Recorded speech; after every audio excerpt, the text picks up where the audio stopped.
guys, and today we're going to be talking about Percy Jackson and the Olympians, The Sea of Monsters, the movie. First of all, I have a question to people who directed and wrote the script and basically had any and all kind of power over this movie. Did you read the same book I did? Did we read the same book? Because, guys, this movie was pretty bad. I actually cannot decide which one I disliked worse, the first or the second one.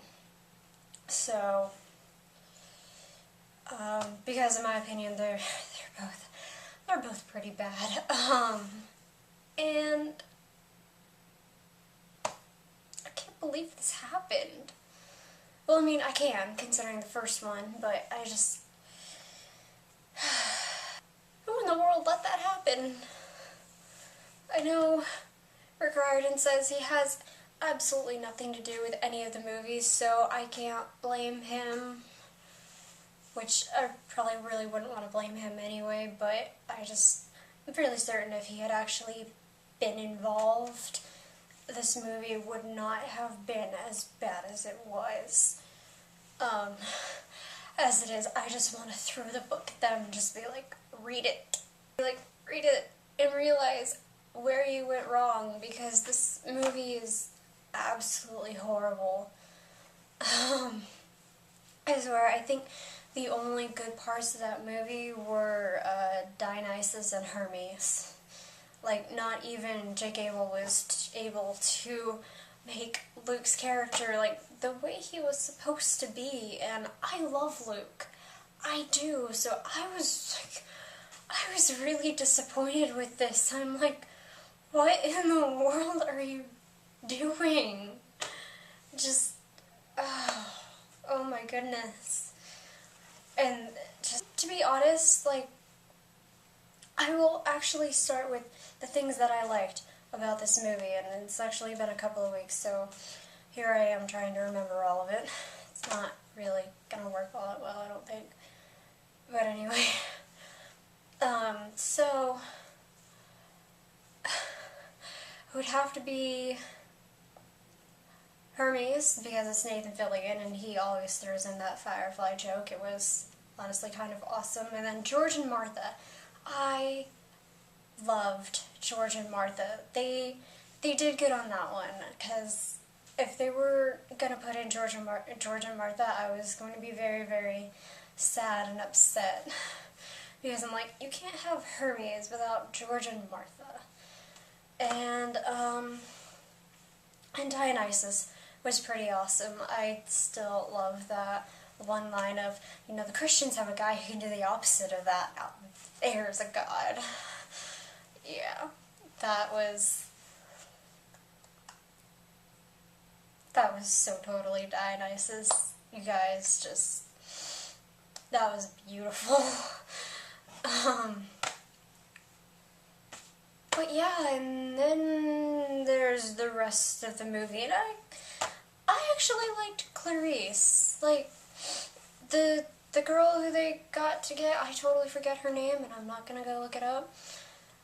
I thought she did amazingly well. Like, I mean, not necessarily how I pictured her in my head, but she got the characterization right, so, and, you know, with given the script that they got, I thought the actors did as good as they honestly could, and they did well. And Tyson was amazing, but the rest of it, I'm just sitting here and I'm going, what are you doing? Like, what in the world is going on? Because Percy's not supposed to live at camp. He's supposed to meet Tyson out of camp at school, and then they find out that they come to camp and they realize that the tree's been poisoned, and yeah, and then the whole fleece thing that wasn't supposed to happen that way, and then Grover was there, and then just, why in the world did any of the things in this movie happen the way it did? I mean, and half of it wasn't even really explained. It was just like, oh, we're gonna do a thing, and then they did the thing, and they didn't really explain why they needed to do the thing, or why they thought they needed to do the thing. And the next thing we know is like off on another little next bit adventure. I don't know what in the world they were thinking, but it was just, what? And this movie is actually the reason why I'm not going to go see City of Bones, because I've already seen one horrible movie this month, and I keep looking at the trailers and kind of little bits of release stuff, and I'm just going, no, I'm not going to sign up for 2 things of pain. I'm not even gonna. And I still don't understand how Grover ended up being in a dress. I mean, the way that they have it in the book, I mean, it explains it. It explains it a lot. But then, like, in the movie, it's just like, why are you in a dress? And then, from what I remember, it didn't really explain it, and I'm just going, what? This doesn't make any sense. Like, none of it made any sense. Not even, I think in terms of, like, from the Lightning Thief to the Sea of Monsters, at least the Lightning Thief kind of explained why they were doing things a little bit more than in the Sea of Monsters. I would have to rewatch it, but I don't really want to rewatch it, so I'm just kind of going off of memory here and just, what? What in the world? Oh. And then the whole, what are you doing? Don't walk on my roof. What? What in the world did that even come from? My sister, like, when we first watched the movie, she's just like, so a trained monkey directed this movie. And I'm like, no. A trained monkey probably could have done better, actually.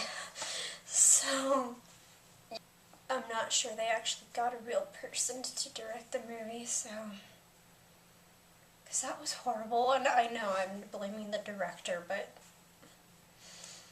it was bad. It was really bad.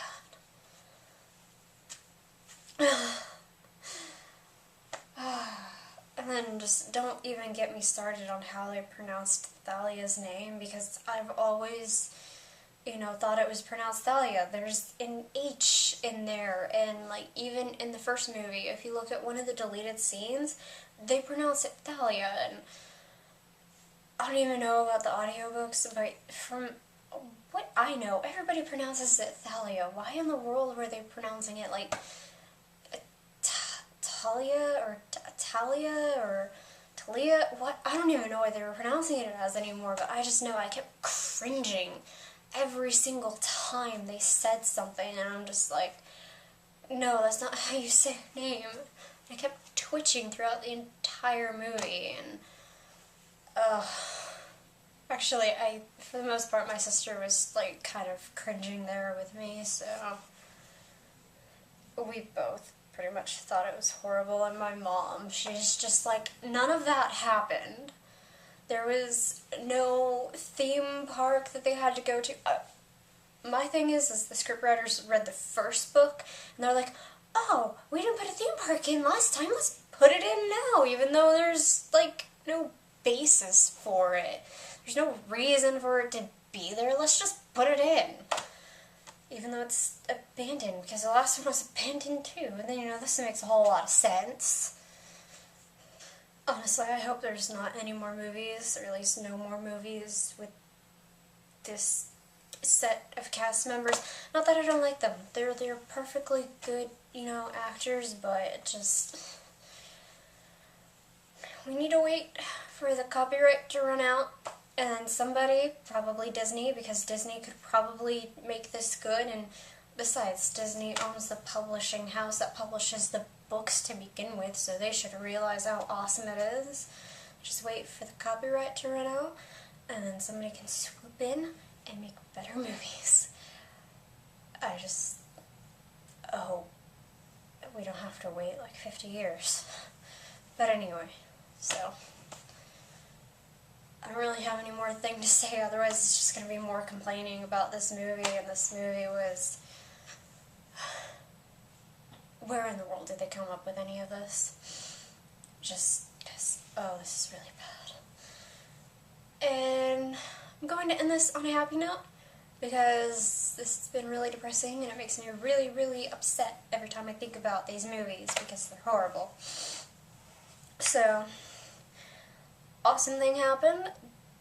Dan Crocos' new book, False Sight, came out a couple of weeks ago, and I finally got it with some birthday money that I got. So, yeah, I might be talking about that next week.